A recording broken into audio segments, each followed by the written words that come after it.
Prima ancora di presentarvi Paolo Ariano, che come scoprirete è un personaggio interessante. First of all, before introducing Paolo Ariano, who, as you will soon discover, is a very interesting person, I would like to give you some information. Currently, just now, there is a press conference with 1,000 US physicists and astrophysicists in the States and as many European ones. The Americans are between Seattle in Washington state, that is to say in the Pacific, and Miami on the Atlantic coast, and the Europeans are concentrated near Pisa in Cascina.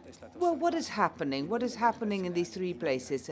There are gravitational waves, and so for the first time, they have been able to observe a gravitational wave live, and they are currently announcing it just now. And the publication was accepted and will be available in a few hours on the physical radio newsletters, which is the newsletter of the American physicists. Why is this important? And then I will finish. Because gravitational waves are one of the elements that were forecasted by Einstein, published on May the 11th, 1916. Now, this theory basically foresees, and this has been proved, that the presence of matter deforms space, which is not just space, it's the space-time relationship, and this has been verified in very many ways. The first way is, for instance, that Mercury's orbit has the superhelium shift, which is exactly the one that had been forecasted by relativity and cannot be explained by Newton's theory alone. Then there is another forecast, which is curved space. Naturally, this must be followed by what travels, such as light inside the space, and light is deviated by masses. The first observation was made in a total solar eclipse in 1919. Currently, this curvature of space by masses is used as if they were lenses, gravitational lenses, which enhance our telescopes. That is to say, we manage to see very distant objects in the universe because in between there is a mass which concentrates the light of these objects and enables our telescopes that could not manage it alone to see primeval galaxies of 14 billion light years. But we were still looking for a smoking gun. That is to say, these waves had to be seen. These waves are very similar, parallel, very similar to what happens when an electron oscillates, electromagnetic oscillations, and we can see it also as a particle, as a photon. But when you agitate a mass, you emit gravitational waves. These gravitational waves are like ripples in space-time, but you have to shake very large masses because otherwise, since gravity is a very weak force, these waves cannot be observed. So it was necessary for two black holes, one with 29 solar masses and the other one 36 solar masses, rotating the one around the other, and then around this common barycenter should collapse the one and the other, generating an even bigger black hole. In the last moment of this, their speed reached 150,000 kilometers a second, which is half the light speed of light, and half of this became gravitational waves. Gravitational waves produced a certain deformation, very small, in an American Seattle, and the Florida gravitational aerials or antennae. This is 1,000th of a diameter of a proton, but they were observed. And so today, this discovery was announced. Online, they gave news of it on Sunday, and some of the newspapers in Italy announced it, like the Corriere or Repubblica gave it the news on Sunday. But now, Paolo Ariano, please, I would like to first of all excuse myself with him for having made this announcement, because I stole some time, some very precious time. And I'm sure that you too will appreciate what he's going to say. Paolo Ariano has a CV in a very special curriculum. He's a physics graduate, and here he's come to the Polytechnic amongst engineers, which means that he's very courageous. He's a physicist, and at the beginning he started with a cooperative that developed core tools and devices for visually impaired people. He became a researcher at physics of the matter, and then he also took a PhD in neuroscience, and now he'll be telling us. He's already saying yes, but it's not important, while it is very interesting and very important, as you will hear soon. And currently, he is a researcher at the ITI, the Institute of Technology in Italy. You know that it's in Genoa. It's a very recent agency, established about 10 years ago, and there are now others scattered in Italy. The institute is directed by Roberto Cingolani, who is a nanotechnology specialist. He established the first laboratory at the University of Lecce, and now he's the scientific director of ITI. ITI sees a number of extraordinary different things being done. One of them is obviously working in nanotechnology to develop new materials, but the other very big area is robotics, developing robotics, but robots that are not like the ones that we know, for example, building cars. They're nothing human because they simply have mechanized the manufacturing. But in ET, they're humanoid robots too. We will now see how true this is. That is to say that we can really imitate human beings. Maybe we will have a lot of information, but a few disappointments. We're not yet there. We're not yet there with a robot that cheers us up when we're a bit depressed, but we're working on it. So the first thing, I would like Paolo Ariano to introduce himself and to give us a few details on what I mentioned. First of all, why this different thing? A physicist who then studied neurosciences. Essere intervistato da Piero Bianucci per me è un mito. Poi tra le prime First of all, I would like to say that being interviewed by Piero Bianucci is a myth, but I can see Angelo Raffaele Mea, who is the muse that inspired him 10, 15 years ago. I reviewed his book, so I wonder, what am I doing here? Well, the question is, I used to listen to GIovedìScienza while I was doing physics, and he was interviewing Margherita Hack. Now, many years later, he's interviewing me. So I'm sure it was his fault. Well, the question is, I asked the questions, but since you asked me the question, I said that Margherita Hack, unfortunately, has left us. Did great science. Now it's your turn. So I continue to interview scientists, including the young ones. So starting with the young ones, well, I can tell you a few things about how I got here, and they always ask me to show figures, but this offends the imagination of the children and the youngsters, but also of the older people. So I will try and tell you a story, so the brain will try and visualize what I'm telling you. I have 3 children, so I like to tell stories. When I did physics, you had to think Feynman, and I came from the countryside. I had studied languages, and I had not a great interest for science.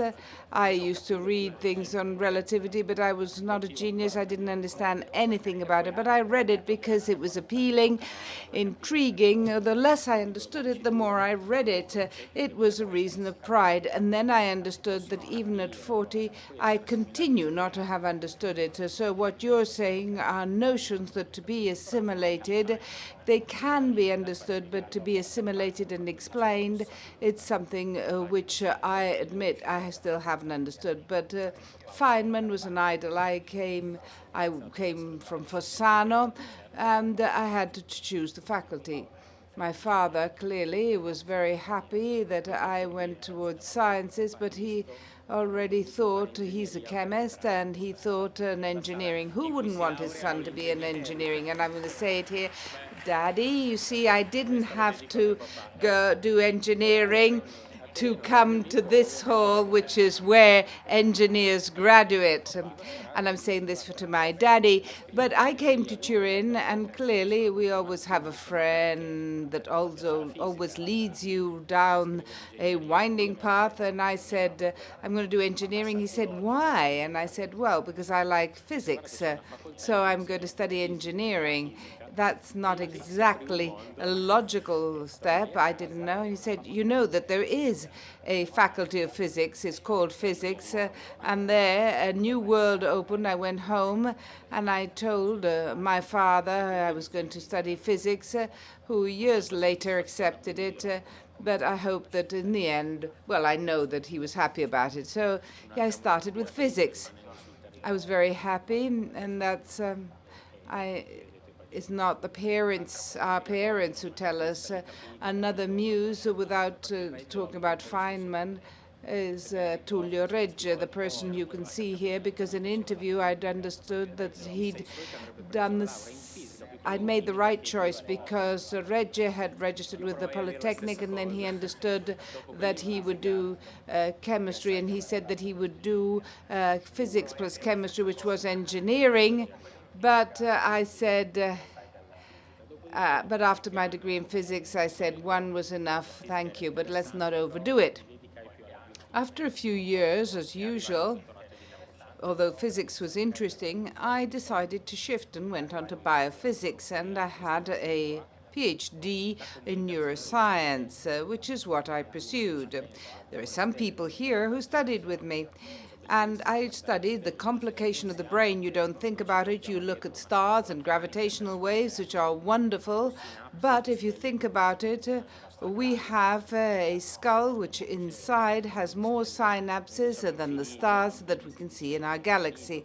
So when we look at the sun and we see an infinite number of stars, and again, we tell our children that it's infinite, but well, then they say, what does that mean? Then the children say, right, I say to them in the end, go to sleep and I'll tell you tomorrow. But we have a number of synapses. I say words. If somebody, because I can see you, because if you don't understand the words I'm using, please raise your hand. It's not a problem. I'll stop and we can go back on it sometimes. When you're sitting this side of the podium, you forget that some people don't know. We have a number of synapses and neurons, which is greater than the number of stars that you can see. 10 to the power of 14 is about 1,000 Milky Ways, because there's about 100 billion stars in each galaxy. So that's this is 10 to the power of 14. That's 1,000 galaxies. Which issue? Electric discharges. When you've got a headache, you'll understand that tap, tap, tap, tap, tap are all the electrical discharge, because there's about 1,000 objects that are doing the tap, tap, tip, tap, tip, tap, and not necessarily synchronized. So this is the message I'm leaving with you with, but don't worry. So how did I choose physics? And I would like because when I see young people and they ask me to do a bit of pastoral work, you don't ask your parents, nor do we ask the friends of your parents, because sometimes there are parents who come, they say, what could I do you think they like science? What should they do? They like arts. Well, these are all things that shouldn't really be doing it here. There are some young people and some children here. You fall in love with what you're doing. Like all life, you choose your faculty because you fall in love with it. You think about it. You read books. You hear your parents. You hear your parents' friends, and your friends' friends, and then there's something inside you which is based on love, because otherwise and here I'm saying something, it's a bit like marriage. If you're not in love, you wouldn't stand all the things that you have with the marriage. I'm saying at Piero when I say this, and I fell in love with physics, and I'm honestly still in love with it. And this gave me the momentum to continue with it. Just one thing, and I wrote the sentence there. Sometimes I will be talking about a game. It's not a pejorative for me. In fact, it is the most important thing that human beings can do. We forget it at a certain age, and in the evening maybe we just do a bit of physical exercise and think that's game. So in the future, I say I played. You remember that game for me means a very important action, just for us to understand what we're saying. And this is more or less the history. And then I joined ITI, but I'll talk about them at the end. But I still haven't heard you talk about what you wanted to say. I would like to know about why, for the first time, you interfaced what with what. Yes, it's in the past now, but what we had done, we had interfaced with a friend of mine, Davide, and the other people I was doing the PhD with, some neurons with the diamonds. It's a bit Tiffany story, very expensive. Well, luckily, it was. Now I understand how you spend money in research. Well, it was a very, very small diamond. It was a synthetic diamond, so it was cheap. Oh, yes, it was cheap. But the diamond is transparent. A diamond is transparent. It can become a conductor like a metal, and neurons generate electrical signals, more or less like batteries that you have in the phone at a different order of magnitude, some microvolts instead of volts. And what we had done is that we had registered the type of electrical activity, and it was the first time that it had been done with a transparent device rather than with a metal, because in the past we done it with gold or others, and we were the first ones to have done this. Very interesting. Right, well, at a certain point you went to ITI. You'd already done this, hadn't you? Yes. Well, I went to work for ITI with an interview. There are not many people here. They asked me, why do we want to send humanoid robots on the moon? I still haven't understood it. Well, I think it's a bit of an odd idea, but in fact it has a meaning, and I hope to convince you today. I came to ITI because I wanted to studied humanoid robotics, which is one of the great pillars, and above all, to study robots. If you ask me, are there any robots? I say they're already with us. They're not to come. A robot is a mechanical object. Think of a machine or your car, for instance, that has ability to adapt to the context and to react to contexts that were not foreseeable. Our car, clearly. The Google self-drive car is like this. It knows how to recognize cars. It's not pre-programmed. I didn't put a particular route. I say, go along the roads, and it does. The robots that has entered our houses, and maybe they've given you a piece of paper with a Bill Gates article. It was 10 years old, having spoken about free software. Talking about Bill Gates is not elegant, but you have to always acknowledge good ideas, because good ideas have to be, in any case, communicated. And 10 years ago, he was writing this article where he saw a robot in every house. He said, just like a computer, which he says he invented, arrived in houses and offices and schools, we'll also have robots. Yes, I've got one like this, and it was very cheap because they're very expensive. And I found one at 150 euros. Oh, yes, it was good. Bargain. This is what has arrived. It's a robot. It adapts. I put it on a carpet just to show you that it adapts. My cat hasn't adapted to him. Yes, cats do have problems with robots, but the robot has adapted, and it does what it has to do. They go around the house, and above all, I'll tell you an anecdote. I have a human laboratory at home. I have 3 children, and the youngest, who's nearly 4, After the first few days, he was afraid, a bit like your cat, and then after a few days, he looked at me and said, "Daddy, where are his daddy and mummy?" Very beautiful. Yes, that's a good observation, because this object, when it's hungry, it goes, for example, to recharge on its own. And this is very humanoid. It's not human, it's humanoid. That's it, yes. I'll show you the humanoid robots, but that's for us adults, because we think that humanoid is a person with 2 arms and a head.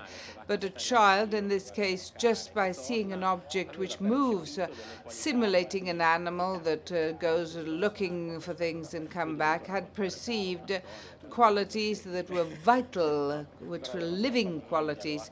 So I had to invent a story that I knew his daddy and mummy, well, their family. He didn't have mummies and family. So we have now fostered or adopted this robot.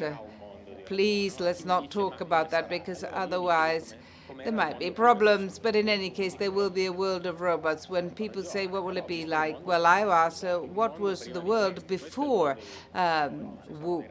for example, smartphones? This is today's world. There are youngsters here, and they are used to the fact that they see people like this. My children are used to seeing, we all look at our smartphones. You mentioned a cooperative for visually impaired people. Now they're called startups or spin-offs. In the 90s, when I did it as a student, it was then called cooperatives. And we established with Carmen Serrao, who is another visionary people whom I met, people who look at the stars and see constellation. There are people who look at stars and see points, and there's some people who look at stars and see constellations. It's magic. Can you see the W? No, people can't see it, can only see dots. Well, that means that you can see. We had established this cooperative, and in those years, we were talking about standing internet, and it's the early 90s, and I could see these rendering of people like this, but they were drawn people. And I'm a bit of a technology, I'm a bit of a nerd. I was saying this will never happen. Who needs to navigate an internet while walking? And it was very, very slow. It was the pre-Google idea. To see an image, you had to see interlaced first the odd lines and then the even lines. And I said, this will never happen. I'm real failed visionary. That's what I am. Well, this is what has happened now. So I'm sure there will be a moment when those smartphones there, because they're no longer phones really, there will probably be robots. And are we afraid of robots? I'm more frightened about human beings with this. Today, a friend of mine, Enrico Bertarelli, and I said I would mention him. I'm telling you what I know before. Then you ask me questions, but I will not I will tell you everything. So please don't ask me difficult questions. Now we have robots and humanoid robots. At a certain point, you developed a robot arm that had to go on the space station or could be used on the space station. Yes, that's an exoskeleton. But I'll be talking about this later. Now I want to start with robots. These are robots that we do not develop in ITI. You can't only show what we're doing, but let's show what other people's do.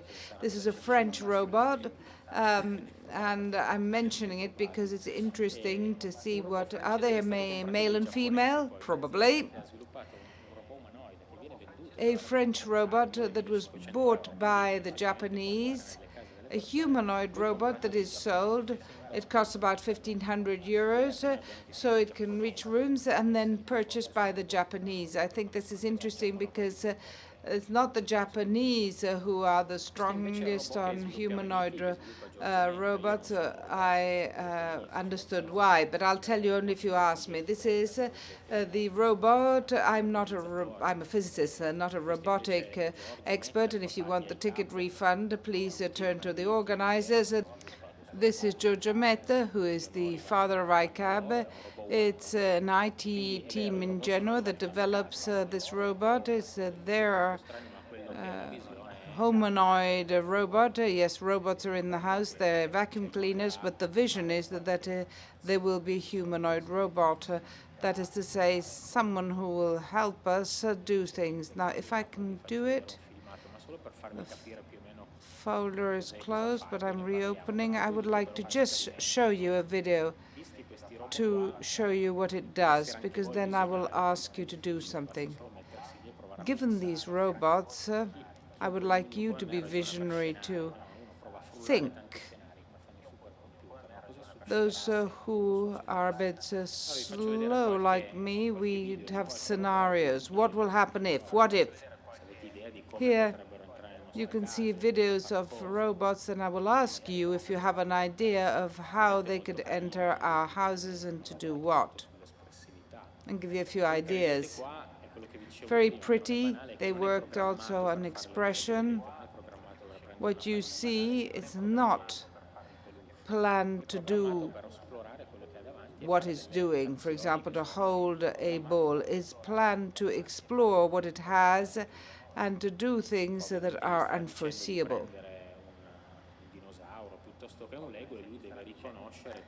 Clearly, we tell them to pick up a dinosaur or a Lego, and they must. There's recognition of objects, so there's object recognition and adaptation.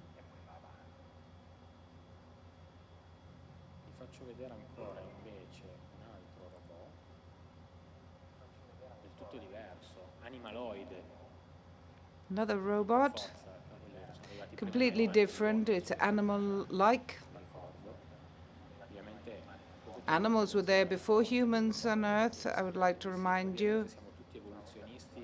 As I said once during a lesson, I said clearly, we're all evolutionists, and one creationist student stood up. I will take it for granted. That is to say that animals were there before humans. This is an animal. Once again here, you can think of scenarios. And the last one, this is general work. I don't develop any of these. This is Nikos Stakarakis, another Genoa colleague. The ICAB you saw before was a meter and 22 kilos. This is 180 and weighs 150 kilos. I am as tall as the former and weigh as much as the latter. But you can't have everything.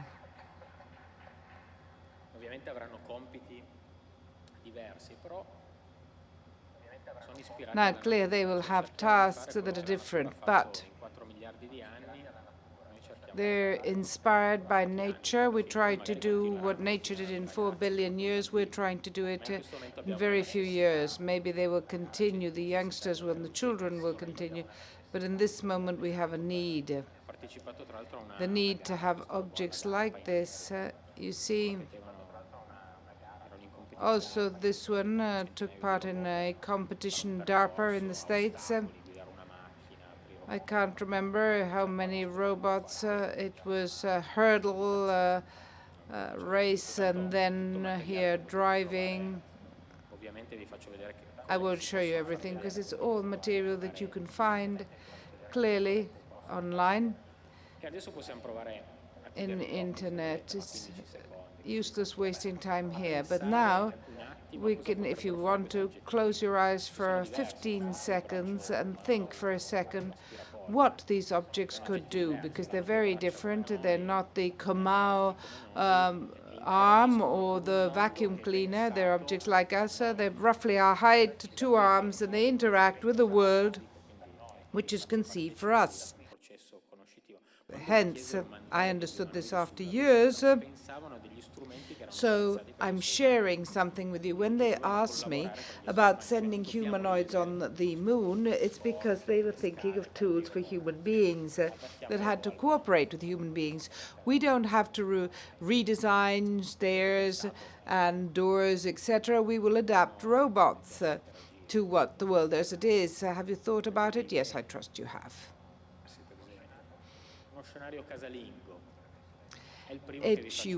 Person could be helped, for example. A person could be helped to pick up. It's the first scenario, the carer robot.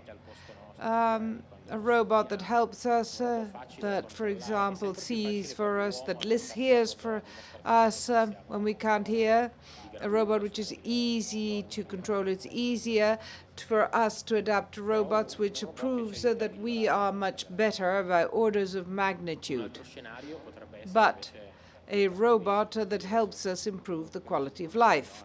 Another scenario might be the one that many of you were hoping to hear. I heard a woman saying earlier on, I came to hear a physicist who is going to talking about physiotherapy and rehabilitation. I'm neither a rehabilitation specialist nor a physiotherapist, but there was something right.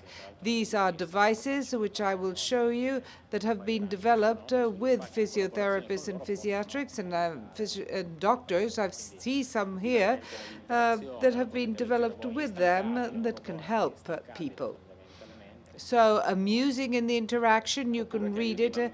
They're tireless because basically robots never tire, or that helps with children. Maybe rather than have children in front of television, if we really had a robot that took them out and took them to the gardens, might be better. I've got to trust. These are scenarios that I'm doing, but they're not so distant. A robot might understand the problems. I'm thinking about DSA, which our classrooms are full of, a robot which helps us. And this is a question which I thought of before. Why the Japanese ahead? Well, this might be true, but this is what I understood. They're not technologically more advanced or more intelligent than us, because on average, in people's intelligence is the same. They're more advanced because they have a problem which is not nice. They have a population that is aging before of ours. The wave of baby boomers is coming before, so we're catching up, trying to develop humanoid robots to help those who will be tomorrow's older people. While I was still working, while I just started to work for IIT, I was sent to Japan for a doctoral school. It's as if to go to the Lake of Gavigliana and teach trouts to swim, basically. Maybe it's easier to teach trouts how to swim. In any case, I went. I was a bit concerned. They are developing humanoid robots because they're interested in domestic applications. Clearly, the solution which I gave them as a physicist is open the borders. We've solved the problem. We've opened borders. We have carers who are not of our nationality. They're an island. Yes, they're a closed island. They don't open anything. Well, maybe they do, they don't. I don't know. I don't know the geopolitics of Japan, nor do I wish to enter that particular problem. But they could have solved it with human robots. They eat like us. They learn the language quite quickly, while they are trying to be on their island, independent, and solve the problem on their own. So for the time being, we are using human beings, but they'll get to the point when migration flows will not cover needs. This is what sociologists tell us. So it's a problem of numbers. However many we have, there will be more elderly people than young people, so we will have to compensate. I saw hands. Yes, hands. What are those hands? Have they got anything to do with your work? Space station? Yes, we're going there. What I've shown you so far is what Genoa does. What I do is I take pieces of robots, we build them, and then we dismember them. We're not mad. Well, we are mad, but we're not stupid. A robot is a beautiful platform. It's a platform to understand how these objects work together. But then we can also think about humanoid robots, and therefore, if you'll excuse me, if it's the robots are built in our image, but as for example, spare parts. If, for example, I could take the hand from a robot, and if I have had an amputation, I could also use it. Here you see In IIT, we have developed one in the rehab labs, which are between Genoa and Turin. This is the first totally Italian robot hand which was developed. This is Marco Zambelli, who's our patient and who's testing it. And what I'm interested in is not so much the hand, but an experiment, and I would like to involve you. If I say power is nothing, you already fell asleep. It was a test. Without control, Pirelli taught us power is nothing if you can't control it. We got to the point, it was a slogan by the Pirelli tire company, but here there are prostheses with the joints that bend, very similar to our hands, and then we put them on the person who has an amputation, so these beautiful hands that could do this, do that. In 2016, the hands are only able to do this, and I can't even do that. So if you put a book on the shelf and you want to pick it up, you can't do it, because you'd have to do that. So the problem is of control, that is to say, how many signals you have, and at this point, you have surface electromyography, that is to say, to pick up some signals from the muscles to order. Electromyography may sound as if it's a bad word. Muscle graphos, a trend, graph. And this is what you have been involved in recently. Yes, it's nothing new. Because when we met with the Agency for Accidents to Workers, it was the 230th anniversary of Galvani, and so we decided to do that. So the Egyptians also knew about stargazing, but 230 years is nothing very important. But Galvani used to study the electrical phenomena in our bodies, because in the end there are electrical phenomena that are the same that you have in domestic appliances. The order of magnitude is different. Neurons and muscles work on the microvolt or millivolts, but they're always volts. They're the same ones that we find in the electric plug or on the mobile, the difference of electric potential. What I was saying before, and therefore control, is not trivial. This is what our brain invests in the various motor areas. This is an homunculus. Here you can see hands are a very complicated way, and a very complicated means to control. I thought that maybe your big toe is different. These are the areas devoted to hands, very, very big. Yes, mouth and tongue quite developed, but limbs and don't require a lot. Arms and legs don't require much, do they? Yes, so you understand that if you're going to compensate all that flow of information is nothing trivial. Where the muscle, if we wish, we record from muscles. We don't record from the brain. I'm sure that there will be neuroprostheses in the future that are directly connected to the brain, but currently I'm linked to the muscle and the surface muscle. I don't even go inside with the needles. But resting two pieces of metal on the muscle with a tester, very simple, very straightforward, a device which measures the potential difference, the DDP. When the muscle contracts, it gives a little shock, to say it simple. Roberto Merletti, for example, has been involved in these things, and he also developed games with this system.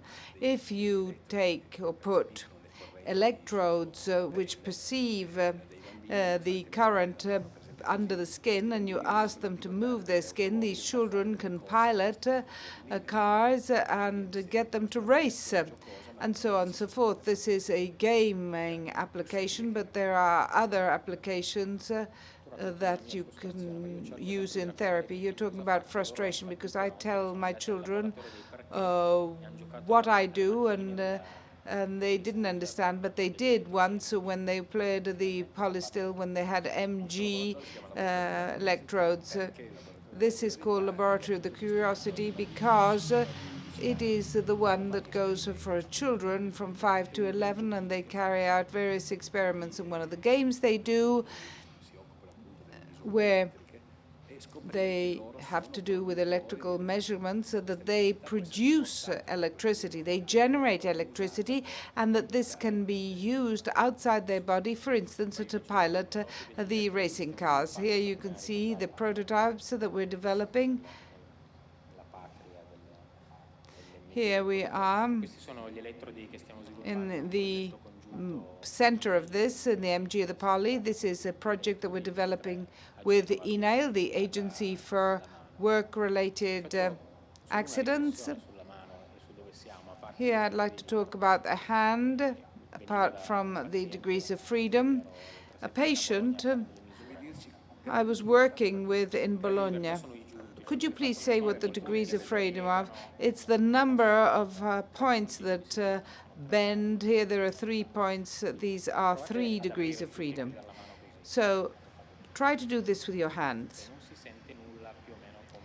You don't really feel anything.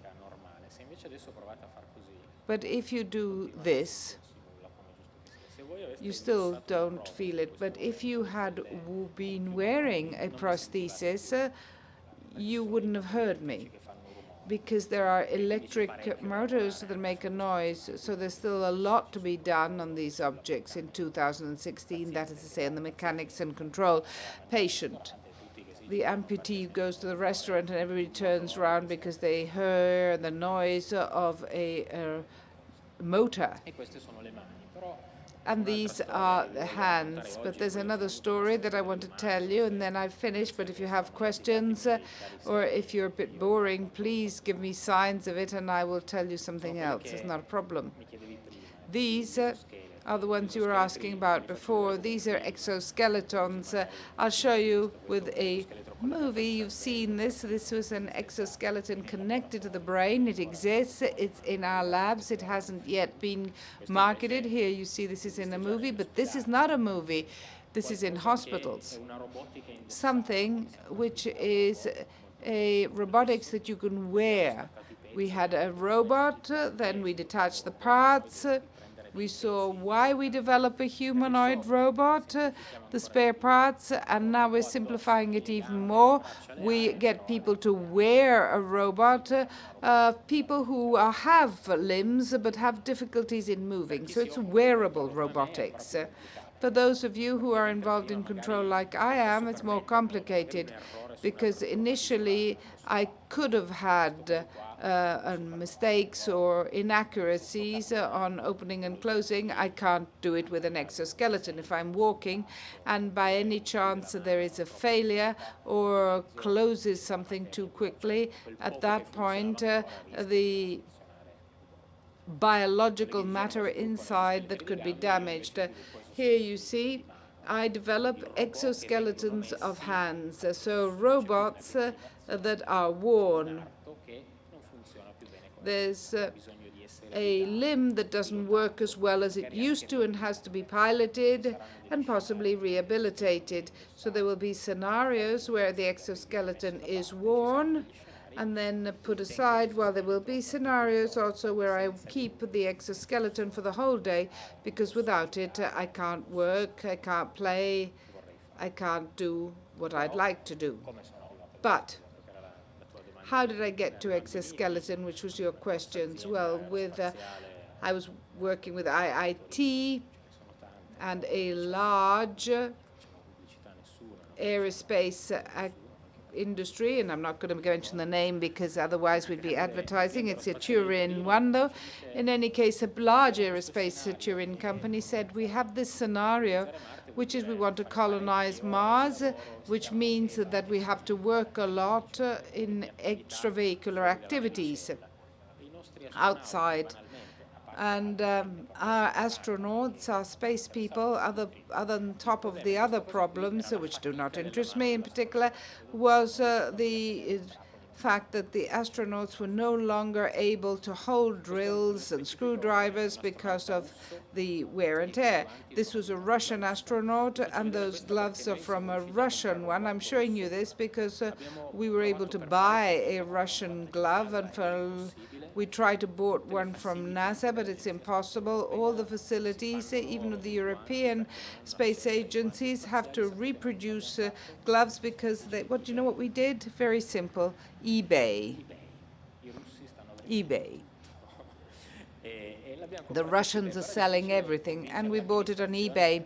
But it was difficult to convince the management to refund an eBay purchase. This is a Russian one from an astronaut who's selling it. I don't know who was selling it, whether it was a private person or picked it up. Well, this is the exoskeleton which has been applied to an astronaut's glove. It hasn't flown yet because the certification is still very long, but putting together the points, which is my important work, which that is to say you have various points and I have to connect them. And for example, solar panels are certainly the biggest advantage or fallout from aerospace because now we have covered all, well, in the rooftops in Germany, certainly, and in Italy, some. The first one to believe in it in Turin was Aurelio Robotti, who worked on photovoltaic cells. Mayo probably remembers him. He died many years ago, but he was interested in space travel, and he realized that to have space travel, you had to have a means to produce energy from electromagnetic forces of the sun. And so he started exploring all these. He left 2 books that were published by UTET in the 60s and 70s when solar cells cost a fortune, while now they're very cheap because difficult things, when they're built on a large scales, they get cheaper. And this is what will probably happen to these robots. We can talk about prices after. I'm not going to, there's some things I'm not going to tell you. They're, for the time being, are terrifying. Yes, 250,000 euros.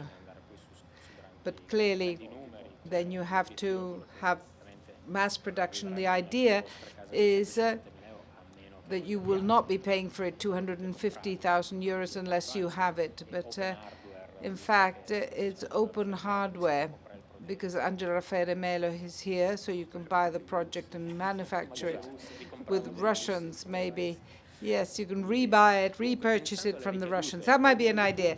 In any case, thinking about the fallout, my idea and the idea of the group which I coordinate and which I will thank at the end, the idea was to use the same exoskeleton in another environment. That is to say, in the rehabilitation or empowerment, that is to say, strengthening where it is necessary.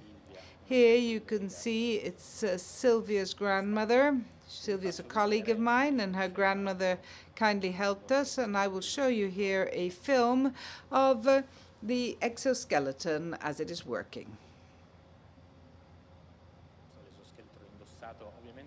Here it is worn with a very large motor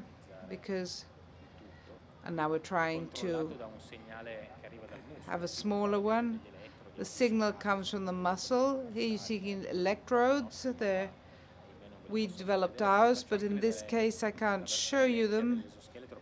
This is the old version of the exoskeleton because we're patenting the new one. Andrea Lynch, one of my doctoral students, is patenting it, therefore I can't show it to you.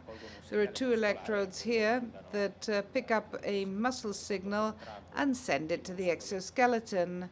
So when I contract my muscles, I'm going to show you something rather strange, which might be useful only in one area. I'm thinking the post-stroke, for example, area. 200,000 cases a year of strokes. So 1 million people who have some sort of stroke-related dysfunction. I take it for granted that you all know what we're talking about. Well, yes, people who have a paralysis on one side of the body. Yes, that's one of the effects. A stroke, I'll tell you what a child told me when I was talking to a class, junior high school, start talking about it, taking for granted, stupidly, and then after a few minutes I said, "You do know what it is?" And a little boy he said, "Yes," he said, "it's a cramp to the brain." Beautiful. So let us say that it's a brain cramp. It's a brain hemorrhage, which means that you can't use, say, either the right or left side of the body. So what we do is that we take the signal from the right arm and to pilot the left one. So we imagine that our left hand is no longer able to generate good signals, and we're piloting it with the right hand. You see, a few seconds, and this is probably someone who has not had a stroke, so you'll have to believe me, you'll have to trust me. They might pretend. It might not be true. It's a direct control. Here we have a signal. We close. You see that after a few seconds, the person manages to grasp. Now this person feels touch, temperature, pressure, and so on and so forth. Yes, the sensorial part is not impaired. And this is an exoskeleton. But what if it were a completely robot hand? Well, robot hands or robotic hands have no sensorial. It's too expensive at this particular moment. If you talk about cost and benefits, it means that all the hands that I've shown you, I can show you a movie of it, but there are no pressure sensors, for example. It's not cost effective. It's a tip pinch. Well, yes, there are some labs that do it. We don't. As it is, do you know how much it can cost? You want to just guess? Well, basically like a car, 10, 20,000 euros. And then you can have very good ones at 60,000. I remember that a German multinational was nearly offended because patients were questioning 60,000, the cost of a polyarticulated hand. This is one of the possible applications, lots of application, but this is one. This is the latest. And I will just refer to where we started. This is a complicated robot. Different motors, exoskeletons, electromyography. And while here we've taken everything out, there's only electromyography. This is a rendering because I was asked not to show anything because we're developing it and we're trying to have a startup on this idea. We use the MG, that is to say, the electric signal from the muscle to rehabilitate the patient. I will get feedback. Feedback is something I will have a visual feedback. The stronger I am, the stronger the monitor's reaction will be, or the greater it is. Will either be redder and redder, or there will be something happening. So we talk about gaming in rehabilitation. This is a new project, and I'm going to show you a video. I can show you this. And I would like to thank the colleagues of the team for it. This is a patient. Here, this is the name of the doctor who worked with us, Dr. Compagnoli from the Molinette Hospital in Turin. We're experimenting these new devices, both with the Turin Molinette Hospital and with the Venice hospitals. And here we have a patient. We see that the patient is only opening their hands. But what they're doing is that they're closing their loop, not only at the cerebral level, but also with their eyes, looking at what is happening on the monitor. We record it with the smartphone, but it hasn't yet happened as a device here. This is what we're doing. Very interesting. With this, I would really like to close. Well, I would like to think a round of applause. Io direi allora ti facciamo un applauso, grazie. Thank you.